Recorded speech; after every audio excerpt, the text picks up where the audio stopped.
everybody, it's Missy from Shimmerz again, and today we're going to try out something really fun that I saw on Pinterest, and I thought it would be a lot of fun to try with my Shimmerz products. And so you're going to need some cardstock and some crayons. I have two things to show you. The first one is with the white crayon. Now, I had no idea that a crayon would act as a resist. So all you need to do is take your white crayon and draw whatever design you want. It can be letters, it can be circles, whatever. I just made some loops, and I'm going to color in some of the loops that I made, and it's very hard to see because it's white on white, but if you're working at your desk and you have some lights, you can kind of tilt the paper and see where the crayon is. And I'm going to use, first here is Aqua Hues, and this is Rockin' Robin. It's a very pretty blue color. And I'm using my water brush, squirting some water in there to activate it, and then I'm just going to go over the area where I drew with the white crayon, and it's going to color the paper around the crayon. But the crayon is kind of acting as a resist. It reminds me of, you know, when you use white embossing powder and then you hit it with your heat gun. This kind of reminds me of that. It's not raised up, but it's very cool because the liquid beads up on top of the crayon and then it just dries off when you dab it with your napkin, and so it's not going to soak into that part. This is Inkling's Blue Lagoon. It's a little bit darker here so you can see it a little bit better. Now, I did find that the more water I added, the messier this whole thing got. So try not to use too much water, because I didn't add any gesso or anything like that to my cardstock because I didn't want it to affect the crayon.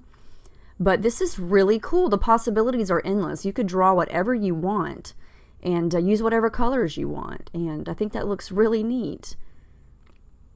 And you're still going to have your shimmer from the Inklings there, you can see, and then the flat color from the hues. All right, the second idea that I saw on Pinterest involved using colored crayons, and this is going to be a test because I had not tried this until right now on this video, and so you're going to see me experiment here. And I just decided to get messy and draw some random circles and scribbles and hearts and some stars. I've got two different blue shades, the yellow and the pink. And my shimmers here is the colorings in in Night Moves. I'm getting my colors mixed up. This is called Night Moves, and it is the black spray. No shimmer to this. And I'm just using the water brush again and brushing over where I drew, and it's going to color in black in all of the white areas that the crayon did not touch.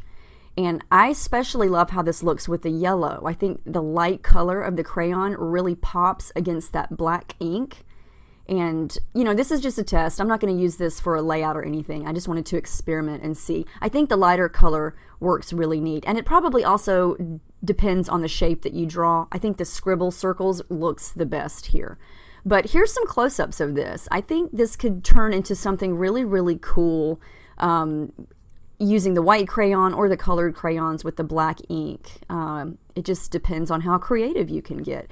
Now, I did make a card just to see what it would look like, and I used the white crayon and some of my pink and orange shimmers, and I just added a couple of bits of thread, some washi tape, some rhinestones, just some bits and pieces from my desk here. And I think this is really, really neat. So I hope you give this a try. I'm sure you have some crayons laying around. So see what you can come up with. Thanks for joining us.